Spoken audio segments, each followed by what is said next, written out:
From Wish TV and the All Indiana Podcast Network, this is the News 8 Daily 8 Podcast, a Wish TV News 8 update.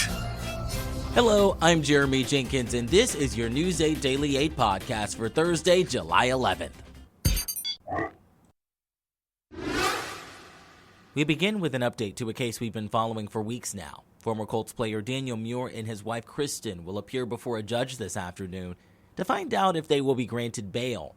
The couple faced charges of domestic battery and obstruction of justice after their 14-year-old son went missing last month. During a raid, the teen was found safe in the family's home on a religious commune in Logansport.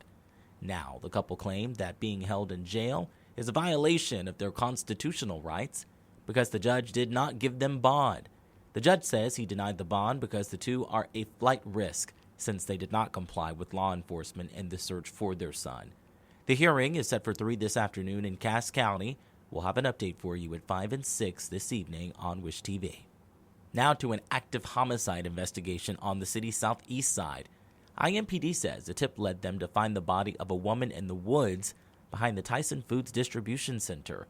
That's off South Keystone Avenue. The body was found Sunday morning, and the Marion County Coroner's Office identified the woman as Tara Capps. At last check, an official cause of death has not been determined. This is something that no family deserves to go through or experience, so our hearts are with them for sure during this investigation. This is a very active investigation, and hopefully in the next few days we can learn more about what happened to hold those responsible accountable. Anyone with information is encouraged to contact the IMPD Homicide Office. That number is 317-327-3475. You can also contact Crime Stoppers.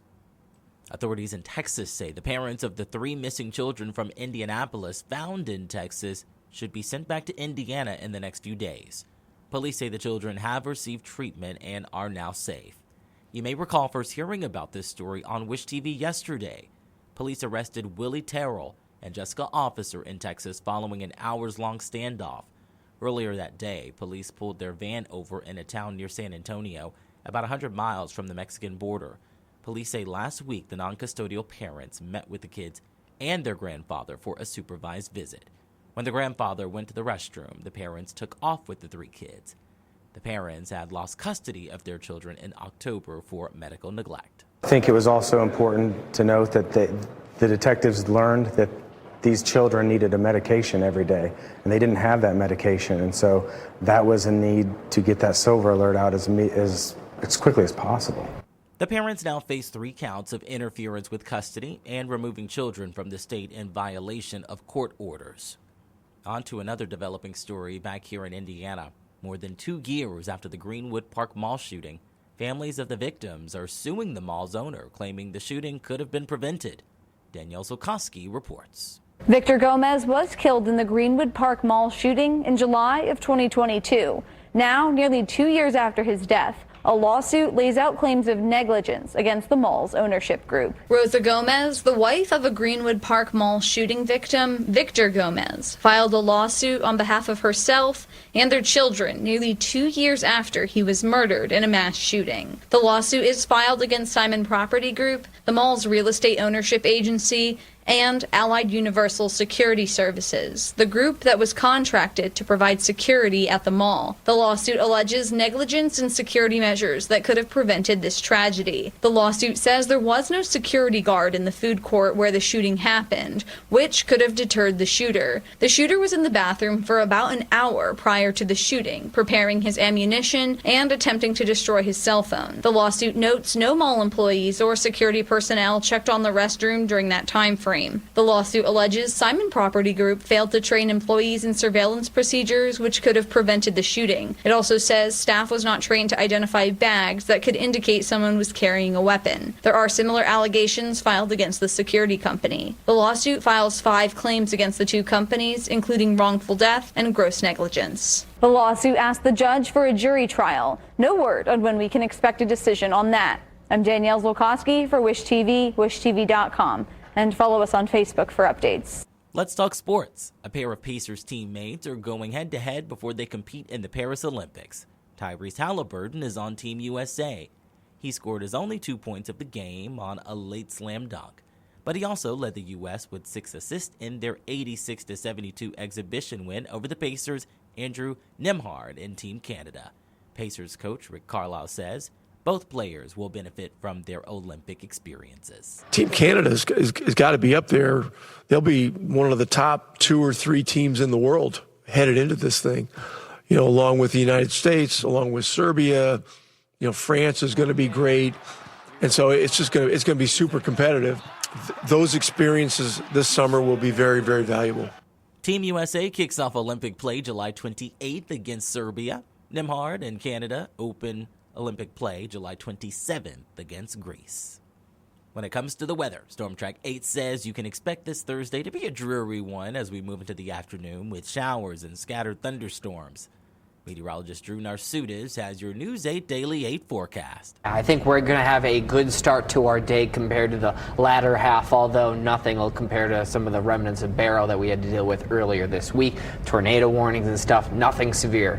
Hopefully this afternoon. So let's take a look at our forecast as we move into the morning hours. What we do have going on is hopefully sunny conditions, or at least mostly sunny conditions outside for most folks. If you are off towards the north, you might have a run-in with some patchy fog, but for the moment, not looking too bad on the partly cloudy side of things at the moment over Indianapolis. 68 degrees outside, a very light breeze in our forecast, and as you can see around the region, it looks like there's some cooler air snuck off towards the northeastern portion of the state, Richmond, Muncie, Kokomo, all around the 60-degree mark, while the rest of us are in the mid-60s, if not 70, near Evansville. As we move towards this afternoon, the sunshine in the morning will heat us up to mostly mid to lower 80s around our region, as well as eventually sneaking in those showers, likely right after lunchtime here in Indianapolis. If you're off near Terre Haute, Kokomo, it could be right at lunchtime, and we'll have a few scattered showers and thunder showers around the afternoon as well. Maybe even one more wave of rain and storms overnight, but again, likely sub-severe activity. Tomorrow might be some clouds, might be a leftover raindrop or two in the eastern part of the state, but hopefully a pretty good start to our weekend. Unfortunately, it looks like with all the sunshine coming our way this weekend, the heat and humidity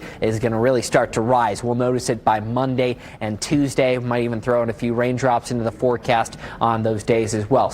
To get a peek at the full forecast, just head over to wishtv.com, or you can download the Wish TV Storm Track 8 app. And don't forget to check out our Storm Track 8 weather blogs.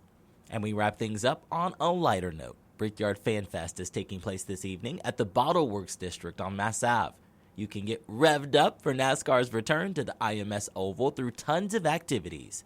There will be race car displays, guest appearances, and much more. For us, it's an opportunity to get out in the community and say thank you to our fans who make the Indianapolis Motor Speedway and our events so special. Without those fans, we don't get to celebrate the 30th anniversary of the Brickyard 400 presented by PPG, or the 109th running of the Indy 500 next May. It's really all about the fans, and this is a great way for us to say thank you on the eve of the 30th anniversary of the Brickyard. Fans are encouraged to arrive early. The event is family friendly, and the best part, it is free to attend. This has been your News 8 Daily 8 podcast for Thursday, July 11th. I'm Jeremy Jenkins for Wish TV, wishtv.com, and follow us on Facebook for updates. This is the News 8 Daily 8 podcast, a Wish TV News 8 update on demand. For even more, on demand and on the go, connect with Wish TV on Facebook at wishtv.com and on the free Wish TV mobile app. Thank you for listening, and be sure to like, subscribe, and follow this podcast for updates every weekday morning on the All Indiana Podcast Network and wherever you get your podcast.